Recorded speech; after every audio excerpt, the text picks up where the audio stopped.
ኪዳነ ምሕረት እናቴ በተለይ ለዚህ ትውልድ በጣም ፈተና ከሚሆኑ ነገሮች አንዱ መምህራንን በጣም መውደድ አለ፣ መምህራንን መጥላትም አለ። እኔ መምህር ገና ሳይሆን ደም የሚፈላው የሚል ሰው አለ። ገና ትምህርቱ ሲጀምር ነው የምዘጋው የሚላል። በምን ምክንያት? የተለያየ ምክንያት ይሆናል። አንዳንዱ በተለይ ትውልድ ብዙ ነገር ያነባል፣ ብዙ ነገር ይላልና ከኔ በላይ ምን ያውቃል አይነት ስሜት፣ ምን አዲስ ነገር ይናገራል የሚል ትዕቢት። ትንሽ ያነበበ ሰውማ በጣም አስቸጋሪ ነው። አንድ መጽሐፍ ካነበበ ሰው ተጠንቀቅ ይባላል። ታውቃለህ?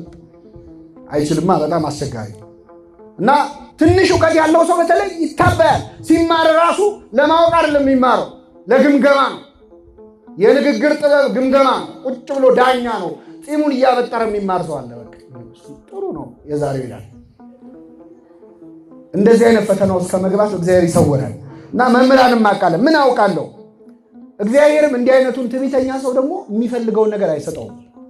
ምክንያቱም ለድሆች ወንጌልን እሰብካለሁ ነው የሚለው። ለምኖች?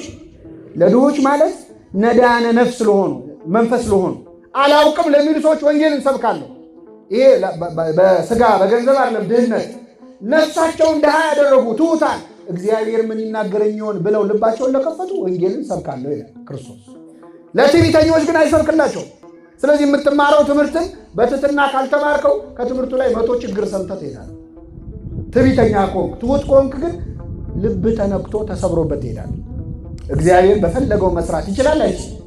አንድ ጊዜ ምን ሆነ? ብፁዕ ወቅዱስ አቡነ ቄርሎስ የተባሉ ፓትርያርክ በረከታቸው ይደርብን፣ አንድ ቤተክርስቲያን እያስተማሩ ሁለት ሰዎች ያልፋሉ በመንገድ፣ ምዕመናን ናቸው እና አንደኛው ፕሮፌሰር ነው፣ ዩኒቨርሲቲ ፕሮፌሰር ነው። ሌላኛው ደግሞ እንዲሁ ቤተክርስቲያን የሚያዘወትር ሰው ነው እና ና እንግባና እንማር ሲለው አይ እኔ ከመሃይም ጳጳስ ምን አገኛለሁ አለ። እሱ ፕሮፌሰር ስለሆነ ንቆ ማለት ነው። ግድ የለም ብሎ የግድ ብሎ አስገባው። እኛ አባት እንግዲህ ቅዱስ አባት ናቸው፣ ብዙ ተአምራት ሁሉ እስከ መፈጸም የደረሱ እና አስተምረው ጨረሱ። ሲጨርሱ ዞረው ህዝቡን ማሳለም ጀመሩ እና ሲያሳልሙ እሱ ጋር ሲደርሱ ከመሃይም ጳጳስ ምን አገኛለሁ ብለህ መጣህ አሉት። መቅደስ ውስጥ እያስተማሩ በተሰጣቸው ጸጋ የተናገረውን ሰምተዋል። በረከታቸው ይደርብን። አንዳንዴ በቃ ከኔ በላይ ምን ያውቃል አይነት ትዕቢት፣ አዋቂ ነኝ ማለት ወይም ምን ያልተማርኩት ምን አዲስ ነገር አለ። ኑ ተማሩ ሲባሉ አንዳንድ ሰዎች ምን እኔ ኮርስ ሰንበት ትምህርት ቤት ብዙ እስመ ርዕስ አለ ክህደት ጸጊበ ትምህርት ውእቱ ይላል። ትምህርት በቃይ ማለት የክህደት መጨረሻው። አንድ ሰው በቃ አውቃለሁ መጽሐፍ ቅዱስን እኮ እኔ ከኦሪት ዘፍጥረት እስከ ዮሐንስ ራእይ በልቼዋለሁ የሚል ሰው አለ። እግዚአብሔር ያሳያችሁ። እንደዚህ የሚል ሰው አላወቀውም መጽሐፍ ቅዱስ። እያወቀው ስትመጣለው እያላወቀው የምትመጣ አምላክ ነው እግዚአብሔር። የበለጠ ስታነብ የበለጠ ስትማር ለካ እንዲህ ረቂቅ ነህ እያልክ የምታደንቀው እንጂ የምትታበይበት አምላክ አለ። እኛ ግን እውቀታችን ውስን ስለሆነ እንታበያለን። ልማር ካለ ግን ሰው አይደለም ከኔ አይነቱ ሰባኪ ቀርቶ ዝቅ ካለ ከዛም ከወረደ ሰው ከሰው ሳይሆን ከትልም የተማሩ አሉ። እነ ቅዱስ ያሬድ ነው። ቅዱስ ያሬድ 7 ስትወጣ ስትወርድ አይቶ የተማረው ከምንድን ነው? ከትል። አሁን እኛ ብንሆን እንማራለን ከትል። በእርግጠኝነት በሆነ ነገር ወደታች አውርደ ጭፍልቅ ምንድነው 10 የምትመላለስብኝ ነው የምትለው። እሱ ግን ተማረ። ልብ ላለው ሰው ከትል ይማራል ለካ። በለዓም የተማረው ከአህያ ነው። ከአህያ እግዚአብሔር ያሳያል። እንዲሁም ተናግራ ማታውቅ አህያ እግዚአብሔር አናገረ። ምን ይላል ቅዱስ ጴጥሮስ ይህን ሲናገር? ቃል የሌለው አህያ በሰው ቃል ተናግሮ የነቢዩን እብደት አገደ። እስከ ዛሬ የምትቀመጥብኝ አህያ አይደለው? ለምን ትመታኛለህ አለችው። ስላላገጥሽብኝ ነው። ሰይፍ በእጄ ቢኖር ኖሮ ገልሽ ነበር አላት። ትንሽ የሚገርመው መልስ መስጠቱ። ይሰጣል ለአህያ መልስ። አሁን ውሻ ሄዳችሁ እንዴት አመሻችሁ ብል እግዚአብሔር ይመስገን ትላለህ። በለዓም ደንድኗል። ጭራሽ ያብራራል። እንደ ቤት ሰራተኛ ቆጠራት እኮ። እስከ ዛሬ ልማዴ ነው ስትለው አይ እስከ ዛሬ እንኳን እስከ ዛሬ ተናግራ ታውቃለች?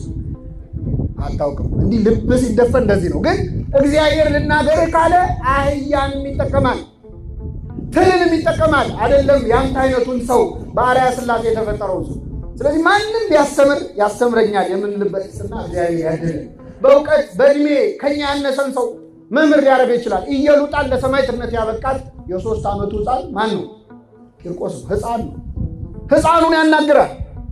ቅዱስ ያዕቆብ ዘስሩግ ሕፃን ሆኖ ነው የሰበከው። ቅዳሴ ላይ ሮጦ ገባ።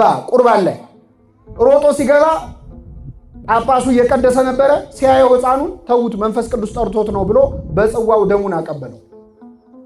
ከዛ ልክ ሲጠጣ አንሰ እፈርህ ሰለስተ ግብራተ 3 ነገር ያስፈራኛል አለ ሕፃኑ። ስንት ነገር ያስፈራኝ? አንደኛው ነፍሴ ከስጋ የምትለይበትን ቀን ሳስብ እፈራለሁ። ሁለተኛው በእግዚአብሔር ዙፋን ፊት ለፍርድ የምቆምበትን ቀን ሳስብ እፈራለሁ። ሁለተኛው። ሶስተኛው ወደ ሲኦል ወርድ ይሆን ወደ ገነት ገባ ይሆን በግራ ቆም ይሆን በቀኝ ቆም ይሆን የሚለውን ሳስብ እፈራለሁ። 3ቱ ነገር ያስፈራኛል አለ ሕፃኑ ያዕቆብ። ካህናቱ አለቀሱ። እግዚአብሔር በዚህ ሕፃን አድሮ ገሰጸን አሉ። ልማር ላለ ሰው ምንም እውቀት የሌለውን ሰው ተጠቅሞ እግዚአብሔር ማስተማር ይችላል አይችልም? እግዚአብሔር ሁላችንም በቸርነቱ ያስተምረን። አንዳንዴ ደግሞ በምግባር ሰባኪውን ምንንቀው በእውቀቱ ወይ በትምህርቱ ብቻ ነው። በምግባር ምን እኔ አላውቀውም እንደ የምንለው ሰው አሁን እሱ እንደ ያስተምራል አፍርም የምንለው ሰው በዚህ ምግባሩ በዚህ ህይወቱ በተለይ ቀረብ ያልነው ሰው የምናውቀው ሰው ከሆነ በጣም እንቸገራለን። ይሄ የአይሁድ ጸባይ ነው። ይገርማቸዋል። አይሁድ አይነ ስውር ሆኖ የተወለደው ሰው ሲናገራቸው ምን አሉ? አንተ ሁለንተና በኃጢአት ተወለድክ፣ አንተ እኛን ታስተምራለህ አሉ። በኃጢአት የተወለድክ ሰውዬውን አንተ እኛን ታስተምራለህ አሉ። እኔ አላቅሽም የምንላቸው ቃለ እግዚአብሔር ቢናገሩ የማንሰማቸው ሰዎች። ግን ሰው ልማር ካለ የመጨረሻ ኃጢአተኛ ከሚባለው ሰው መማር አለበትም ይችላል። አባ እንጦንስ ወደ ገዳም የገባው አንዲት ሴተኛ ዳሪ ነግረው ነው። ይገርማቸዋል። ምን ነግረው? ሴተኛ ዳሪ ገላዋን ስትታጠብ አያት። ከዛ እንደ አንቺ መነኩሴ መሆኔን እያየሽ እዚህ እየጸለይኩ መተሽ እዚህ ትታጠቢያለሽ አላት። ዞረችና መነኩሴ ከሆንክ ገዳም አትሄድም አለች። በጣም ልቡን ነክቶት ደረቱን እየደቃ እውነቷን እኮ ነው መነኩሴ ከሆንክ ገዳም ግባ አለችኝ እኮ ብሎ ወደ ምድረ በዳ ሸሸ። ምንኩስና በሱ ተጀመረ። አሁን እኛ ብንሆን አንቺ ደግሞ ስለ ገዳም ታወራለሽ አታፍሪም? ምን እንደምትሰሪ ማላቅ መሰለሽ ነው? ምንድነው? በዝሙት ነው የምትደራደረው። ስለ ድንግልና ሕይወት አንቺ ምን አገባሽ? ስለ ንጽህና ደግሞ ለኔ ልትነግሪኝ ነው አላለም። የእሷን ምግባር አይደለም ያየው፣ የራሱን ድክመት። ቅዱስ ኤፍሬም ሶርያዊ ሶርያ ከተማ ውስጥ ሲገባ አንዲት ሴት እርቃኗን ሆና እየዘፈነች እየደነሰች ሰው ከቦ ያጨበጭባል። በጣም ሰው ደስ ብሎት ቅዱስ ኤፍሬም አይቶ አለቀሰ። ምን ሆነን ያለቀስከው አሉት። ይህቺ ሴት ታዳሚዎቿን ያስደሰተችውን ያህል እኔ ፈጣሪን አስደስቼው አላውቅም። እግዚአብሔር ያሳያችሁ። ይማራሉ ከማንም። እኛ ሰውየው መርምረን የንጽህና ሰርተፊኬት እስክናገኝ እንጠባበቃለን። ከዘማዊው ካመንዝራው ይማራሉ አባቶቻችን። ተምረው ቅድስና ደርሰዋል። ይሄው አባት ቅዱስ ኤፍሬም አንድ ቀን ደግሞ አንዲት ሴት አፍጣ ታየዋለች። በጣም ስታየው አፈረና አጎነበሰ። መልሶ ሲያያት ታየዋለች። መጨረሻ ላይ አለቅ ስትለው አንቺ አታፍሪም እንዲህ አላት። ምንድን ነው የምታይኝ አላት። አይ እኔ የተፈጠርኩት ከወንድ ነው፣ አንተ የተፈጠርከው ከመሬት።